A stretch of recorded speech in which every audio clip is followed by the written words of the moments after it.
আজকে মানুষের চিকিৎসা যে কত দরকার, এখানে আগত ভাই বোনদের ভিড় এটাই প্রমাণ করে যে আমাদের যে এক্সিস্টিং চিকিৎসা ব্যবস্থা এটা মারাত্মকভাবে আমাদেরকে সঠিক সার্ভিস দিতে ব্যর্থ হচ্ছে। হাসপাতাল কিন্তু কম না, এই মিরপুর এলাকায় যত হাসপাতাল আছে সরকারি এবং বেসরকারি, কিন্তু সরকারিতে গিয়ে আপনি সমস্ত যন্ত্রপাতিকে আইসিইউতে পাবেন। আইসিইউতে রাখা হয় মানুষকে, রোগীকে।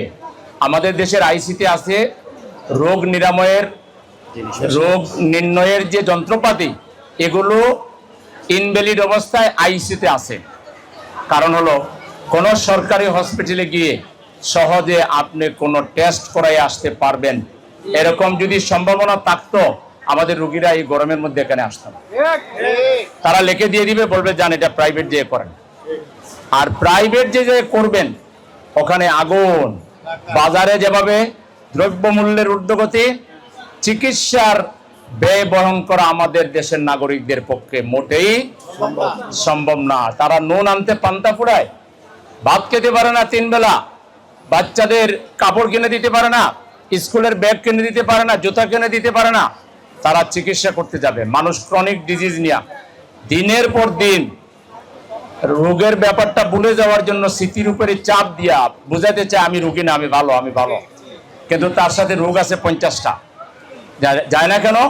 কারণ প্রাইভেট চিকিৎসা আগুন মূল্য, চড়া মূল্য, এটা আমাদের অনেক রোগীর পক্ষে সম্ভব না। আর সরকারি চিকিৎসা অপ্রতুল এবং চিকিৎসার মান, পৃথিবীর ইতিহাসে এত নিম্ন মানের চিকিৎসা আর কোথাও সরকারি ব্যবস্থায় এত দীর্ঘসূত্রিতা, এত বেশি মানুষকে হয়রানি করা হয় এবং ঘুষ এবং দুর্নীতি। একজন মজার ঘটনা হলো, এক এমপি সাহেবের কাছে গেছিল যে স্যার আমি পিজি থেকে চিকিৎসা করাবো, তো ওখানে দীর্ঘ লাইন, আপনি লিখে দেন যে আমাকে যেন একটু সুযোগ সুবিধা দেয়। তার আগে সে পিজিতে গিয়েছিল, ওরা বলছে নর্মালি আসলে 2 মাস লাগবে, আর যদি আপনি কিছু হাত চালাচালি করেন তাহলে 1 সপ্তাহের মধ্যে আপনি পেয়ে যাবেন।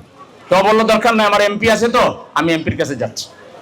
এমপির কাছে যাওয়ার পর এমপি লিখে দিছে বিধি মোতাবেক ব্যবস্থা নেওয়া হোক।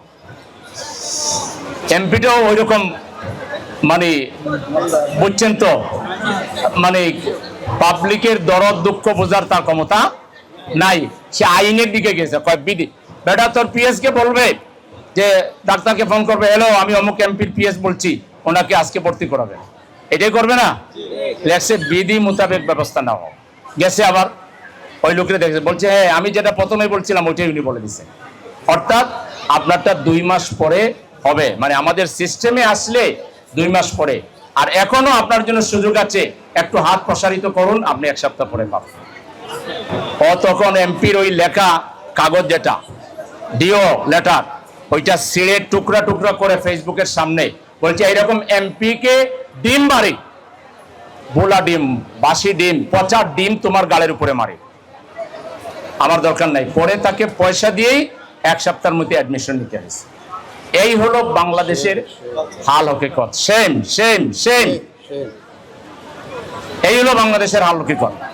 আপনি পয়সা দিলে সব ঠিক, পয়সা নাই আপনি চিকিৎসা পাবেন না। এখানে মৌলিক মানবীয় অধিকার দারুণভাবে লঙ্ঘিত হচ্ছে। কোনো মৌলিক মানব অধিকার নেই, চিকিৎসার কোনো বন্দোবস্ত নেই। সেজন্য আমরা জামাত ইসলামীর পক্ষ থেকে এই পর্যন্ত এইটা নিয়ে 6 নম্বর, প্রত্যেকটা আসনে আমরা একটা ফ্রি মেডিকেল ক্যাম্প করতেছি।